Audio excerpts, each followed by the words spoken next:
Bienvenidos una vez más a Punto de Partida. La investigación científica sobre los procesos vinculados a la esclavitud ocupa un lugar preponderante y en Cuba se desarrolla desde múltiples instituciones, muchas de ellas agrupadas en el Comité Cubano Ruta del Esclavo de la UNESCO bajo el lema Resistencia, Libertad y Patrimonio. Hoy Punto de Partida dedica su espacio a una de ellas, las manos negras que construyeron La Habana. Nos acompaña la licenciada Inauri Portuondo Cárdenas, museóloga especialista del Museo Casa de África, a quien damos la bienvenida.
Inauri, queríamos comenzar esta entrevista preguntándole que nos hablara acerca de los aportes culturales del proceso de esclavitud africano a esa Habana, siendo la ciudad más importante del Imperio Español de ultramar. Bien, la esclavitud de origen africano en Cuba debemos tener en cuenta que no fue un proceso al azar, fue un proceso bien pensado por el Imperio Español que trajo consigo extraer los esclavizados con determinadas habilidades para poder edificar ese gran imperio que se necesitaba. De hecho, los africanos vienen de lugares donde existían imperios con ciudades-estados amuralladas, edificadas, y por tanto cada uno de ellos tenían habilidades que correspondían al momento histórico que necesitaba la metrópolis española. Esos aportes culturales comenzaron a incidir en una villa que en menos de 3 siglos pasó a ser una gran ciudad a costa de este trabajo de los esclavizados y a fuerza de su sudor. La ciudad fue edificada a imagen y semejanza de las ciudades españolas de la época, pero con una gran impronta de los africanos y posteriormente de sus descendientes en la urbe. Podemos pensar, por ejemplo, de que a su vez los jornaleros o constructores, como pudiéramos decirles, eran bien establecidos en lugares dentro de las barracas que estaban posterior a la muralla, después que ésta fuera construida, pero con el objetivo de que pudieran estar cerca de los espacios en que se estaba laborando con mayor celeridad. En cada uno de estos momentos de jornada que multiplicaba, digamos, la esclavitud plantacionista, que es lo que más se conoce, pero que de hecho entonces se mimetizaba en estas construcciones de la ciudad, se iban dando igualmente procesos culturales, procesos de cantos de labor que ya se conocían desde África, procesos de interpretación cultural digamos en materia de diseño, pudiéramos hablar ese término que es un término muy contemporáneo,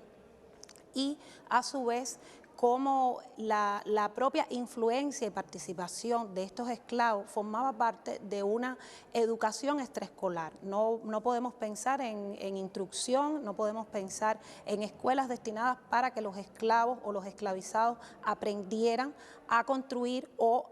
digamos, a transmitir ese legado. Todo eso se hacía de manera muy espontánea y con el principal arma que traían estos esclavizados, que era la resistencia cultural a través de la tradición oral.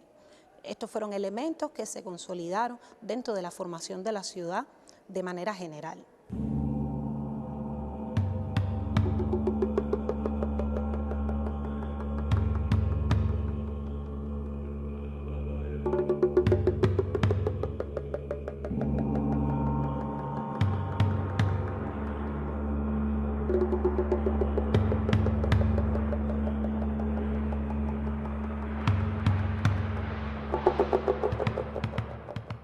Otro elemento importante que conocemos a partir de los estudios de antropología y etnografía en Cuba, introducidos por supuesto por Fernando Ortiz, son los elementos referentes a la transculturación y sincretización. Debemos tener en cuenta que los esclavos africanos en sí mismos venían transculturados, porque estamos hablando de imperios africanos que absorbieron pequeños reinos, y siempre nos gusta pensar en incluso algunos elementos que tienen que ver con la religiosidad popular. Cuando escuchamos en los cantos religiosos elementos como por ejemplo la repetición de Congo de Guinea soy, Congo de Guinea soy, buenas noches criollo, que es lo que hablan o cantan o enuncian los iniciados, nos podemos referir y pensar dónde está geográficamente la región del Congo y dónde está la región de Guinea. Y esto responde a que durante el proceso de la trata, los esclavos que eran extraídos del centro de África, del Imperio Congo, eran trasladados hasta el Golfo de Guinea, que era donde ya existían las estructuras portuarias para hacer el traslado desde África hacia las Américas. Y evidentemente esto es un proceso de repetición que está haciendo este individuo para no olvidar, para mantener esa memoria histórica y por supuesto después legar el origen del cual él proviene y que hoy se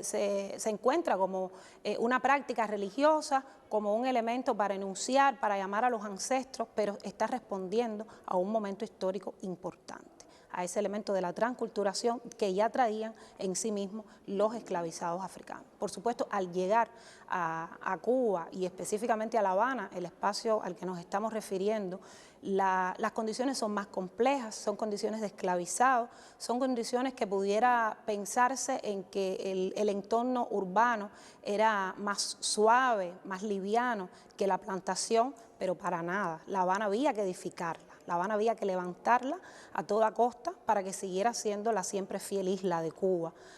la joya más importante del Imperio Español. Y sobre todo esto, los esclavos africanos comienzan a reproducir también en la ciudad sus elementos religiosos. La religión que fue una especie de plataforma en la cual otras manifestaciones culturales comenzaron a surgir o comenzaron también a desarrollarse o a mantenerse, porque eran manifestaciones que ya existían desde África, y podemos enunciar elementos relacionados con la pintura, que los grabados más antiguos se tienen de la mano de pintores y grabadores de origen europeo, pero que en todos y cada uno de ellos refieren escenas de origen africano ya representadas en Cuba.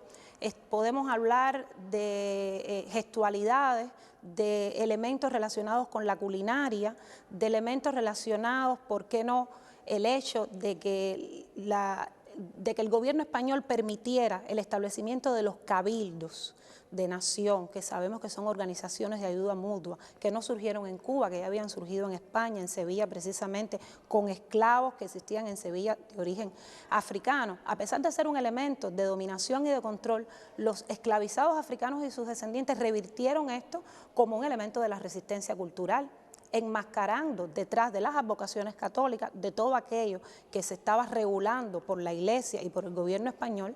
pero enmascarar detrás de todo aquello toda la memoria y la cultura de origen africano.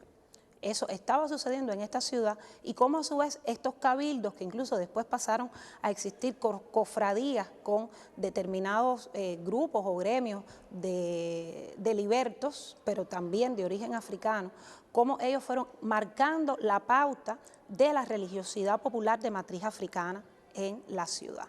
Podemos mencionar, por ejemplo, siempre cuando hablamos del tema o del grupo étnico Arará, hay una remisión inmediata a la provincia de Matanzas. Sin embargo, aquí en la ciudad de La Habana, en el centro histórico precisamente, había una zona que estaba completamente dominada o poblada por los Arará. Arará que tenían propiedades que incluso rentaban para poder recaudar fondos para sus congéneres, lo mismo para comprar la libertad, lo mismo para apoyar en un servicio funerario, ¿por qué no? Y todavía hoy hay un sitio en la ciudad, exactamente en la calle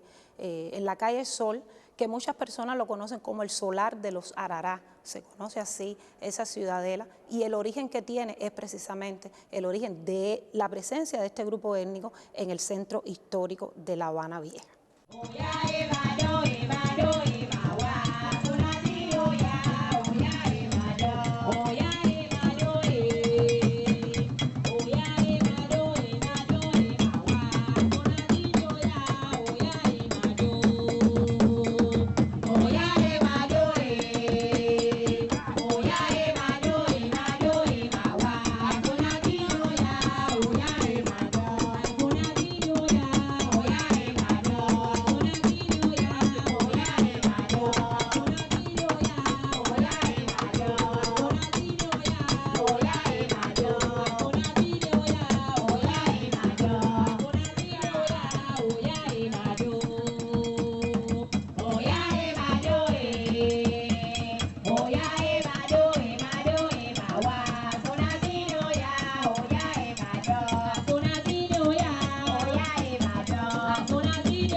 ¿Cuál es la impronta de la mano de obra esclavizada y sus descendientes, específicamente en el desarrollo arquitectónico de esta ciudad de La Habana?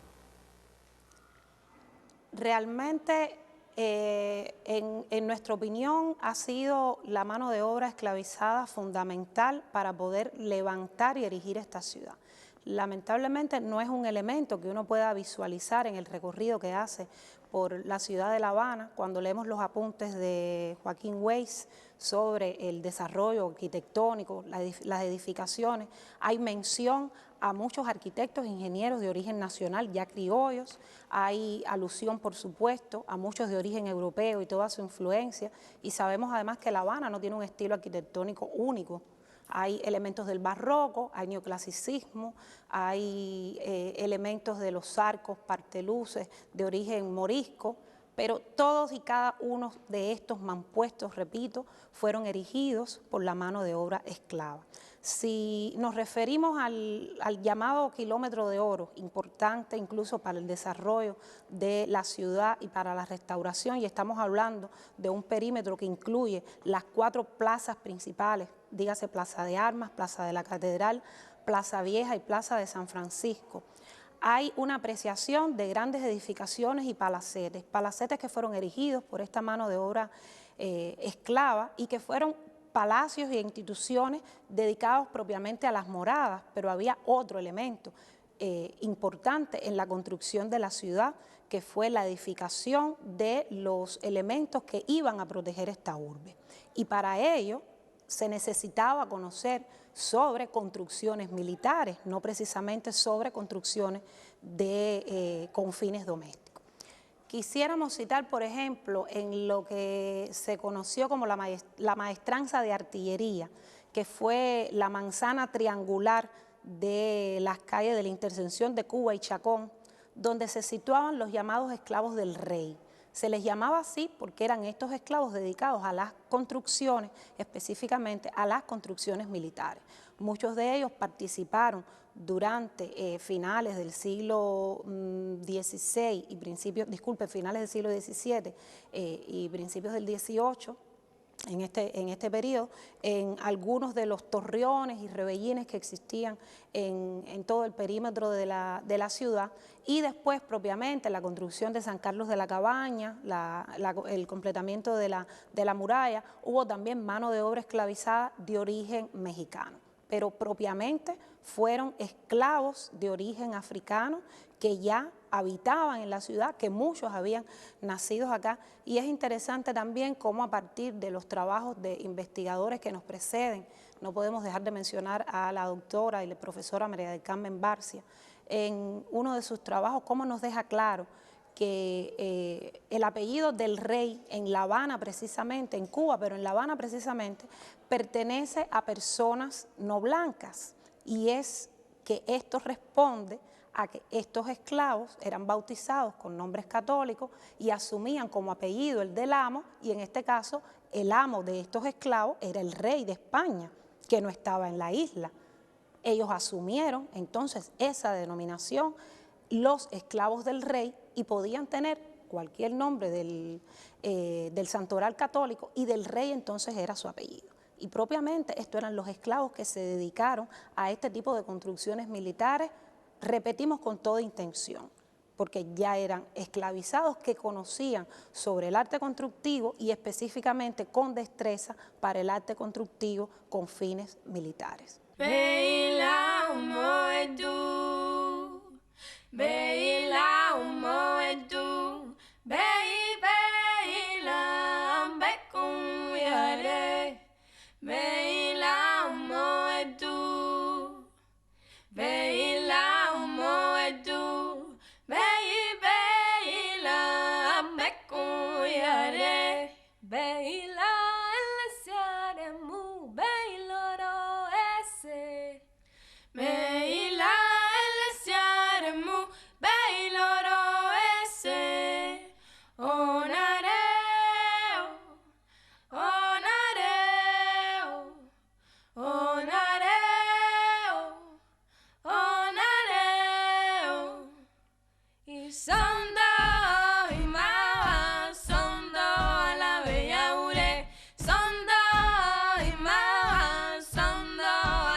son dos y mava, son dos a la bella ure, y son dos y mava, son dos a la bella ure, a la bella ure, a la bella ure, a la bella ure, a la bella ure, son dos y mava,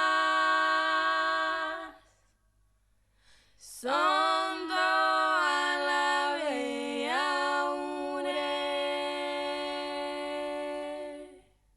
Otro elemento importante en el desarrollo de la ciudad, por supuesto, va a estar encaminado al desarrollo económico propiamente. Podemos situarnos en que como La Habana, ya a mediados del siglo XIX, había todo un eje de servicios importantes que hacían esta ciudad portuaria dinámica, y que la mayoría de estos servicios, o los más importantes, estaban en manos de africanos y descendientes, muchos de ellos ya libertos, que llegaron a formar parte de una burguesía media que se convirtió en un peligro, por supuesto, para la corona y el gobierno colonial español. Y podemos estar citando servicios importantes como los barberos, los flebotómicos. En aquel momento no había dentistas, por tanto la extracción de los molares se hacía de esa forma, y ya habían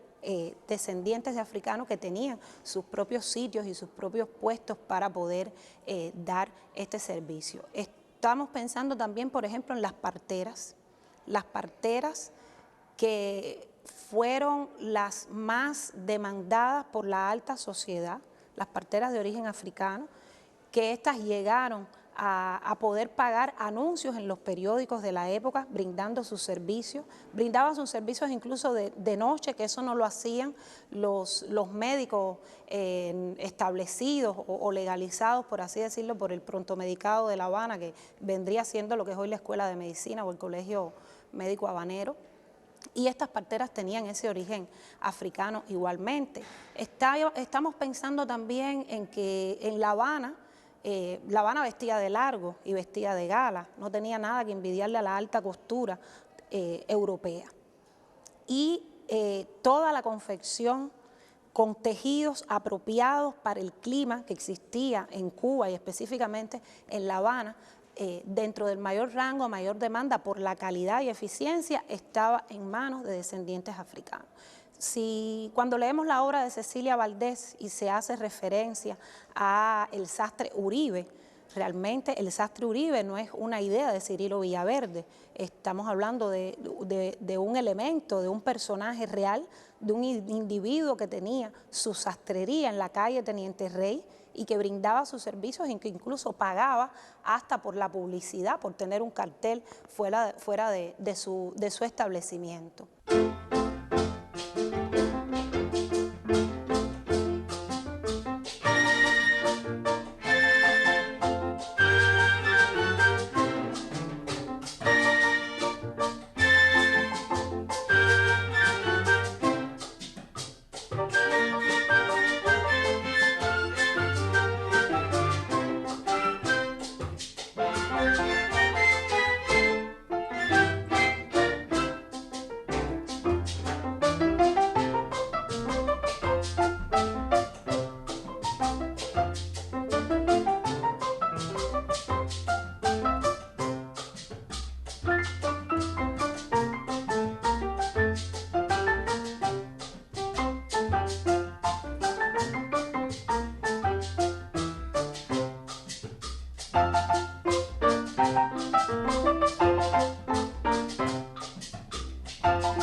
Podemos también mencionar un servicio tan sensible en la ciudad y para la población como fueron los servicios funerarios. Normalmente, cuando ocurrían las defunciones de los esclavos, si era un esclavo urbano y el propietario además tenía una plantación en las afueras, dígase Güines, La Salud y otros de los arrabales, como bien se le llamaba, y además dentro de esa plantación tenía un camposanto y cementerio, los esclavos entonces eran trasladados a ser sepultados en ese lugar. Pero el que no lo tenía debía buscar otra alternativa. Y estamos hablando que la primera funeraria que existió en la ciudad, el primer servicio funerario, incluso con un tren funerario, estuvo en manos también de un afrodescendiente que formaba parte de esa alta y media burguesía, que llegó un momento en que rentaba los vagones del tren para poder montar los sarcófagos y llevarlo entonces a cada uno de los camposantos que quería aquel propietario que fuera sepultado. Y en el caso contrario, entonces esa persona era quien se encargaba de darle la sepultura en el lugar que esta persona estimaba. Esto, por supuesto, implicaba que desde el punto de vista de los ingresos para estos individuos eran considerables en comparación con el resto de la población esclavizada, que para Alejandro de Humboldt en el año 1810, aunque estamos hablando de mediados del siglo XIX, pero los apuntes de Alejandro de Humboldt en el año 1810 hablaban de una población de esclavizados o de africanos y descendientes en La Habana de aproximadamente 288.000 y más individuos. Entonces es importante destacar cómo un pequeño grupo dentro de este sector poblacional se estaba distinguiendo en las actividades económicas. Esto evidentemente estaba cambiando también la mentalidad de estos individuos que a su vez sus actividades económicas comenzaron a estar entrelazadas con elementos transculturados como los que ya habíamos mencionado de los cabildos y las cofradías, individuos que también comenzaron a entrelazarse con la defensa de la colonia cubana, o sea, la colonia española, en este caso Cuba, y formaron parte del batallón de pardos y morenos libres. Fue una gran red realmente de africanos y descendientes que estaban aportando al desarrollo de esta ciudad, que como decía no se puede ver a simple vista cuando usted hace un recorrido en el centro histórico de La Habana Vieja, pero que sí los archivos, las investigaciones están dando a la luz, y creo que va a ser un gran homenaje para los 500 años de esta ciudad real y maravillosa.